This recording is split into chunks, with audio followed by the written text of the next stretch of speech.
اللہ نے قرآن مجید برہان رشید کے اندر مختلف مقامات پہ مختلف انداز کے ساتھ اپنے حبیب کریم صلی اللہ علیہ وسلم کو یاد کیا.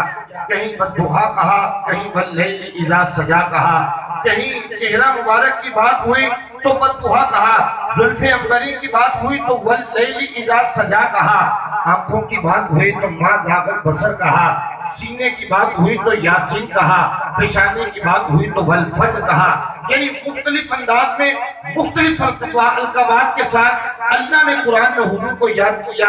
انہی مقامات میں سے ایک مقام پہ اللہ ارشاد فرماتا ہے قد جاءکم برہان من ربکم, کہ لوگوں تمہارے پاس تمہارے رب کی طرف سے ایک برہان آئی ہے. قد جاءکم برہان من ربکم, لوگوں تمہارے پاس تمہارے رب کی طرف سے ایک دلیل آئی ہے. یا عربی کا لفظ برہان استعمال ہوا ہے حضور کے لیے.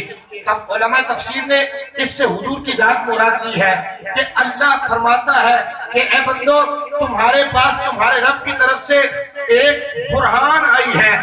اگر برہان کا ترجمہ اردو میں کریں تو دلیل بنتا ہے کہ لوگوں تمہارے پاس تمہارے رب کی طرف سے ایک دلیل آئی ہے. علماء موجود ہے عربی میں ہر دلیل کے لیے برہان کا لفظ نہیں استعمال کیا جاتا, بلکہ عربی میں برہان اس دلیل کو کہتے ہیں جو واضح ہو, جو روشن ہو, جس کو دیکھنے کے بعد تردد کی ضرورت نہ پیش آئے, بلکہ جس کو دیکھتے ہی جس کو سنتے ہی وہ دلیل بندے کے دل میں گھر کر جائے, اس دلیل کو عربی میں برہان کہتے ہیں. تو رب فرماتا ہے قد جاءکم برہان من ربکم, کہ لوگوں یہ رب کی برہان بن کے آئے ہیں, یہ رب کی دلیل بن کے آئے ہیں.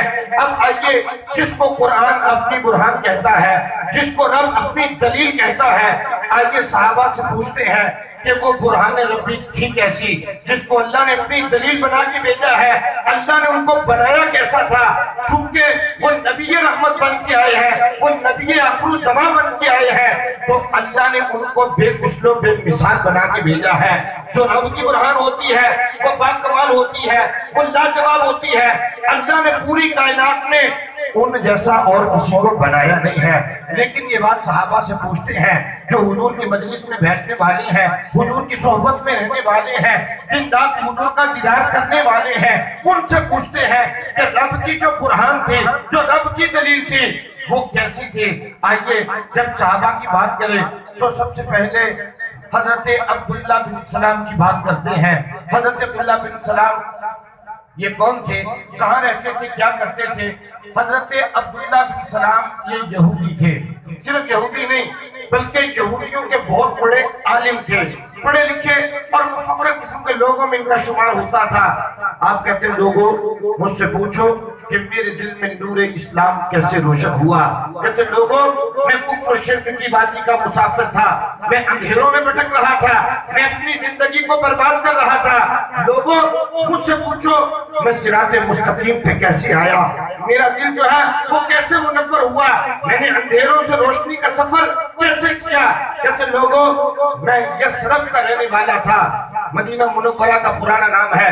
کہتے لوگوں میں یثرب کا رہنے والا تھا, میرے کانوں میں یہ بات پہنچی, میں نے یہ بات سنی کہ مکے کا ایک شخص ہے جو نبوت کا دعویٰ دار ہے, اپنے آپ کو رب کا نبی کہتا ہے. اب چونکہ میں یہودیت کا عالم تھا, میں یہودیت کا بڑا تھا, میرے لیے ضروری تھا کہ اس نبوت کے دعویٰ دار کے ساتھ کبھی ملاقات کی جاتی, اس کی گفتگو کو سنا جاتا, اس کے پیغام کو پرکھا جاتا, کیونکہ میں نے لوگوں کو اس نئے نبی سے بچا کے یہودیت پہ قائم رکھنا تھا. تو اس کے لیے ملاقات ضروری تھی. دل میں یہ خواہش پلنا شروع ہو گئی کہ کبھی مکے جاؤں گا اور اس نبوت کے دعوے دار کے ساتھ ملاقات کروں گا, اس کی گفتگو کو سنوں گا, اس کے پیغام کو پرکھوں گا, اس کی دعوت کو دیکھوں گا, اور دیکھوں گا کہ وہ بولتا ہے تو بولنے کا انداز کیسا ہے, وہ گفتگو کرتا ہے تو گفتگو کا اسٹائل کیسا ہے, وہ دلیل دیتا ہے تو مناظرانہ استدلال کیسا ہے, اس کا اٹھنا کیسا ہے, اس کا بیٹھنا کیسا ہے, اس کی دعوت کیسی ہے, اس کا پیغام کیسا ہے. کہتے لوگوں اب دل میں یہ خواہش پلنا شروع ہو گئی, کبھی مکے جاؤں گا اور اس کی محفل میں بیٹھوں گا, کیونکہ میں نے لوگوں کو اس سے بچانا تھا، میں نے اس کی دلیل کا رد کرنا تھا، میں نے اس کی جو ہے وہ پیغام کو توڑنا تھا۔ کہتے لوگوں دل میں خواہش پل رہی تھی، موقع نہیں مل رہا تھا۔ اب دن گزرنا شروع ہوئے، دن گزرتے جا رہے ہیں، خواہش پل رہی ہے، دل کرتا ہے کبھی مکے جاؤں اور جا کے اس کی محفل کو اٹینڈ کروں، لیکن موقع نہیں مل رہا۔ کہتے لوگوں پھر وہ خوش وقت گھڑیاں بھی آئیں، لما قدمت نبی مدینہ کہ جب میرے آقا نے مکے سے ہجرت کی اور حضور نے مدینے کا قصد کیا۔